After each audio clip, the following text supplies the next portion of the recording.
welcome back. Obviously, what happened last Sunday against the Patriots, uh, whatever we say today is going to be like beating a dead horse. It hasn't been said already. Everybody's been all over this. But I'm going to be talking to Ed soon. We'll get his take on it, see what happens going forward. Got to just accept this. That's the best way to go. Anyway, if you have comments or if you'd like to be on to vent about the Jets, shoot me an email. Maybe we can make it happen.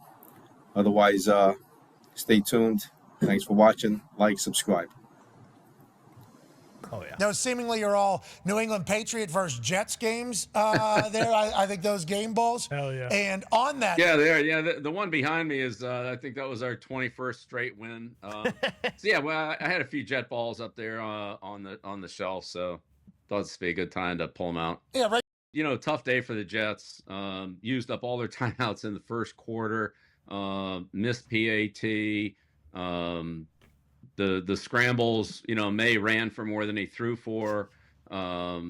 Just a lot of mistakes by the Jets, and then that ended up killing him in the end and you know, Riddick came in the game and just ran past the quarterback multiple times, whether it was May or Jacoby. A lot of moves here by Woody that I'm not sure. I don't really understand how they add up. But I'd say it's more a question for him to answer than me. You know, I think from the outside, it's maybe hard to understand why they would do some of the things they did. So I think you have to ask the guy who did them. Yeah, Jets fans are wondering the same exact thing you are, Coach. They got beat on a punt return by Marcus Jones a couple of years ago on the last play of the game, and gave up another 65-yarder to him again yesterday. So I don't know how many times you want to just keep lobbing it down there to Marcus Jones. I don't. That's one of the few weapons really that's been consistent for the Patriots. But there's the ball right down the middle, and there he goes. All right, we're back after the Jets debacle. You know, I got to tell you, before you start speaking on, and I ask you what your opinion is, I just want to say that I'm basically at ease with this now. And I'm kind of like done hoping and wishing and thinking things are going to change now.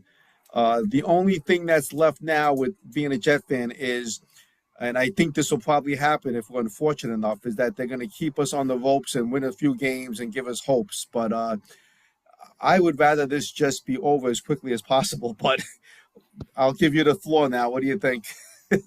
I'm numb. I mean, I watched that game. I kind of, you know, when they had the ball, you know, after they scored and when they had the Jets, and when, you know, New England had like a little less than 3 minutes to go and on a 30-yard line, I was pretty much expecting to lose, or I was prepared to lose, and it was numb. The Jets have made me numb over the years, Dave. I expect the worst now from them. And you know, like I tell people that, Ed, too, and they think I'm trying to like I can't think of the proper terminology or the proper words where like somebody is making fun of you and you just play along with it, so you let them think it doesn't bother you. But I'm really not bothered. Like I tell people, this is all I know.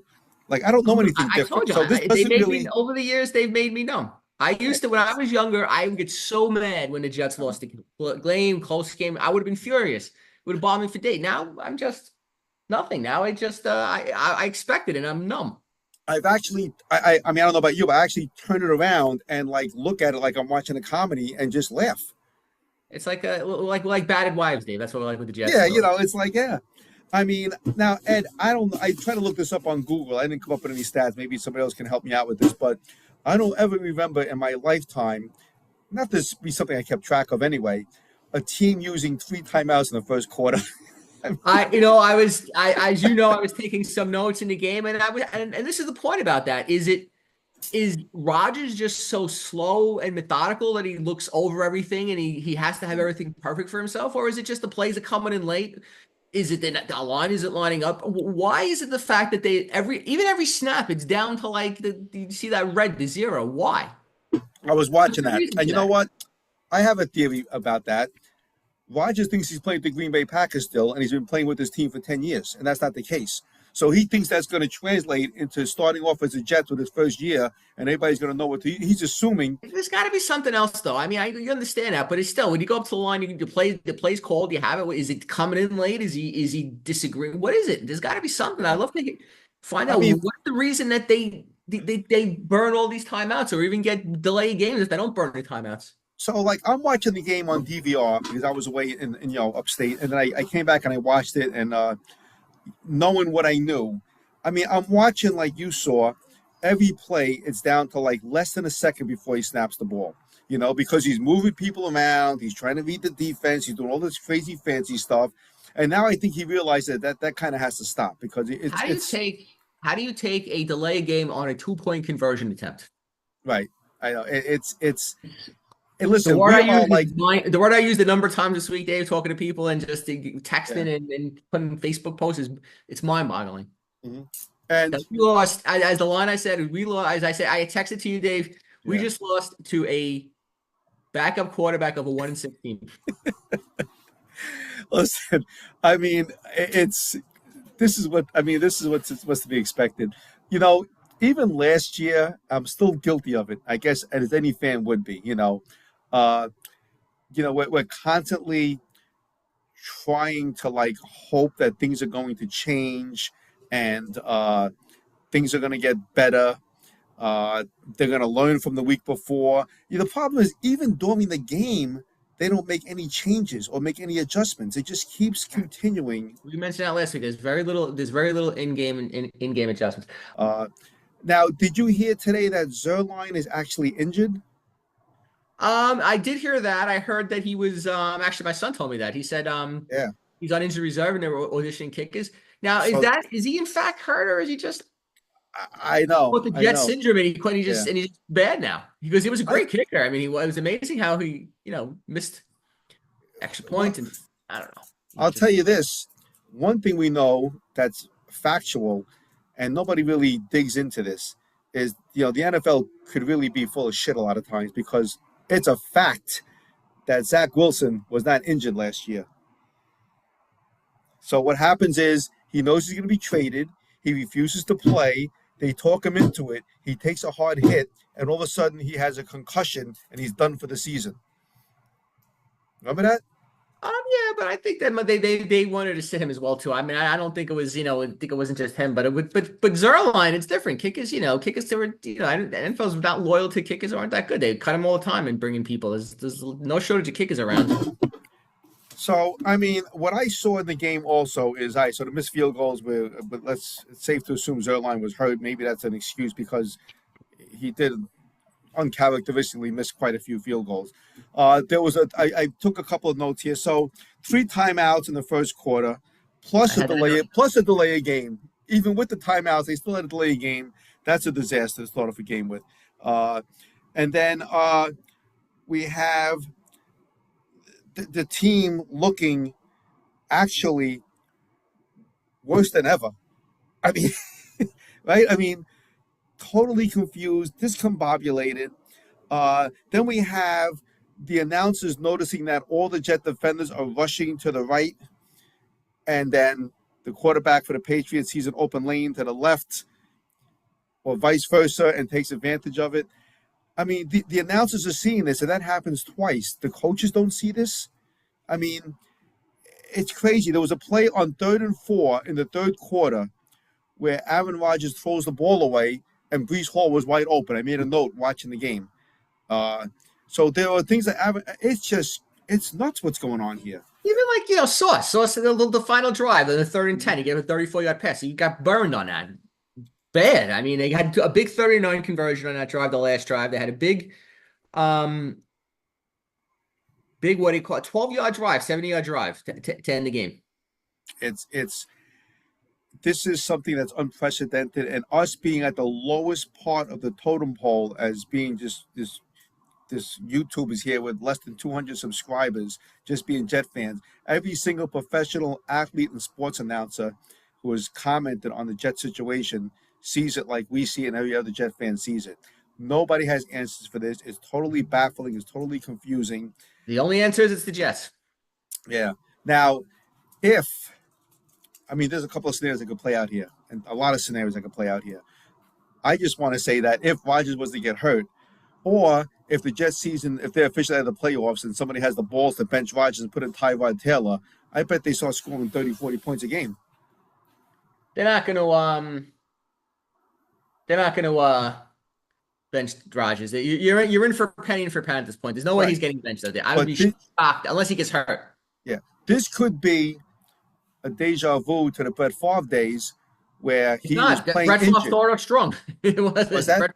It's not. Brett Favre started off strong for the Jets. But he was injured the second half of the season. I forget what game it was, and he played like crap. Remember that? But he started off good. He started off good, but he was injured. He refused to sit. Nobody was going to bench him, and the Jets didn't do well. And then he got better and went to Minnesota and went to the NFC Championship game. Rodgers looks done, or he doesn't care. I mean, I don't know. I don't get it. But what I'm saying is, if Rodgers really has a high ankle sprain and a hamstring and a bad knee and knows that he probably shouldn't be playing, he's going to play. Nobody's going to bench him, and we're going to have to deal with it. I mean, the medical staff. I mean, I think he's fit to play. I mean, if they're not, the medical staff would step in. I don't think they would let him play if he was hurt. You know what? I don't remember what happened exactly in the Patriot game as far as him scrambling. If he ever did, maybe you could refresh my memory. I don't think he scrambled. I don't know if he did. No, he didn't. There's very little. Maybe a couple of steps to left. So when I see him take off with the ball against the Texans and scramble for 5 yards or 3 yards, I'll know he's okay. But I don't think you're going to see that. I think he's injured. No, but I think he's well enough to play. I'm not saying he's not. His leg isn't banged up. I'm just saying he's well enough to play, and he just his level of play isn't good anymore. Yeah. We'll have to see what happens. All right. So we have basically all these notes here with the missed field goals and the sloppy play. I mean, there's not too much really to harp on here. I mean, it was a. No, I mean, Wilson had a nice game. Conklin had a nice game. They had good games. I mean, you want to say that? Listen, that's one thing that has to happen. If they're doubling up on Wilson and Adams, somebody's got to be open. Conklin was open. The tight ends have to be open. A running back out of the backfield has to be open. Somebody has to be open. And I just thought with Aaron Rodgers and his know-how, it just seems so simple. And I don't know. Nobody can put their finger on this. But this could be an epic, disastrous. It is. I mean, we've been through a lot of the Jets. It could be. It is an epic disaster. I'm always afraid to say that just in case they go on a run and get into the playoffs. That's why I'm a little hesitant to say that. We'll talk about that if it happens, but right now it's an epic disaster. It could be. It is. We went from looking at the beginning of the season, the Jets maybe only losing like 4 games, to the fact now where the Texans are pretty good. Who can they beat? Cardinals are going to push on. Compared to the Patriots, the Jets might win only 2 games the rest of the season. They could lose every single game. They lost. I mean, let me say it again. They lost to the backup quarterback of a 1-6 team. Yeah. Any game they have the worst. They're top of the worst record in the AFC East. They could lose every game. Yeah.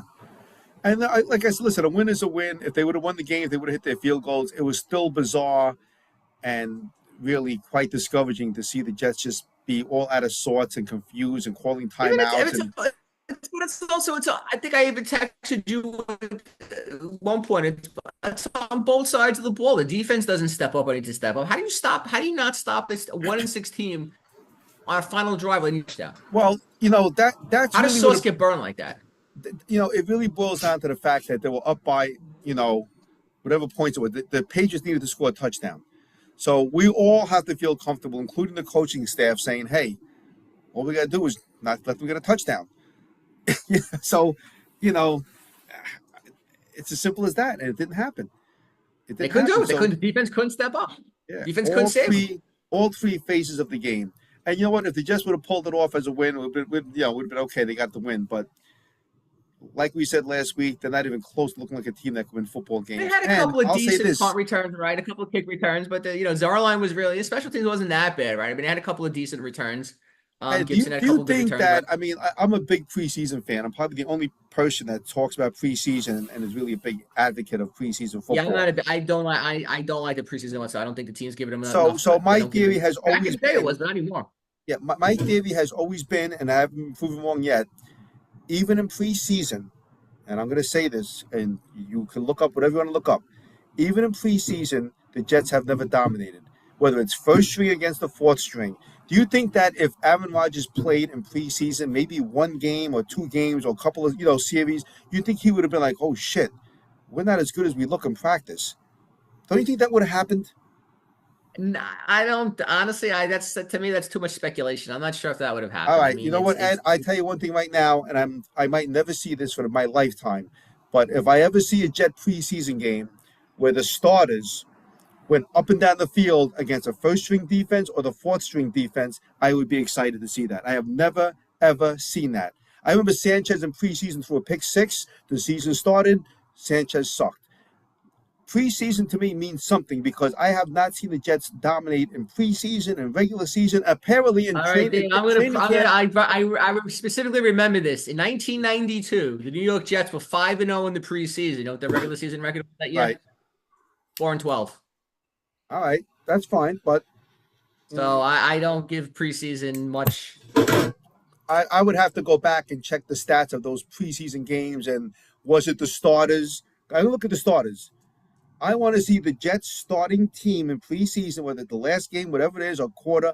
I want to see them go up and down the field and show that they're ready to play in a regular season football game. And I have never seen it probably in my lifetime. And, we'll see what happens against the Texans. I mean, They're gonna lose.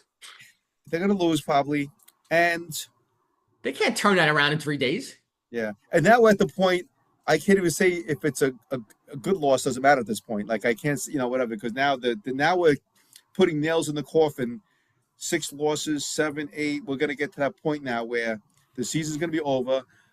What happens? Rodgers, what's going to happen, Rodgers? He's not going to be having fun, so he's not going to come back next year. Does he have a contract next year or not? I think he has the option to opt out because he said he's going to play as long as he's having fun. And he can't be having fun right now. So, He having fun? yeah. Unless he's just happy cashing his paycheck. Yeah. I mean, so listen, it's interesting. It's news. It's on every sports channel here in New York. It's the Jets. It's the Jets. It's the Jets. It's And I have learned to accept this. Jets. I have learned to embrace this. I have learned to laugh at this and find it humorous. And, the only thing that can happen now is, as a Jet fan, is maybe they have a big run and they lose or they don't get into the playoffs the last game of the season. But there's a lot of football to be played. But maybe it's going to click. A lot of games to be lost. It will. As Jet fans, Dave, we just have to learn how to embrace the suck, right? Yeah. Oh no. I've embraced it. Like I said, it's all I know. It's all I know. So, like I said, so we'll see what happens tomorrow night, Halloween, Thursday night football. So, all right, Ed. We'll talk next week, and let's go Jets. Whatever it is, it is. I'm watching. okay. I'm a football fan. I'm okay, and I'll see what happens. So, all right, Listen, Ed? I'm a Jet fan at the end of the day. I accepted my fate. This is what a Jet fan is going to have to put up with. Yeah. This is the fate of a Jet. We're true fans, and it is what it is. So, all right. Until next week, Ed. All right, thanks, Dave. You got it.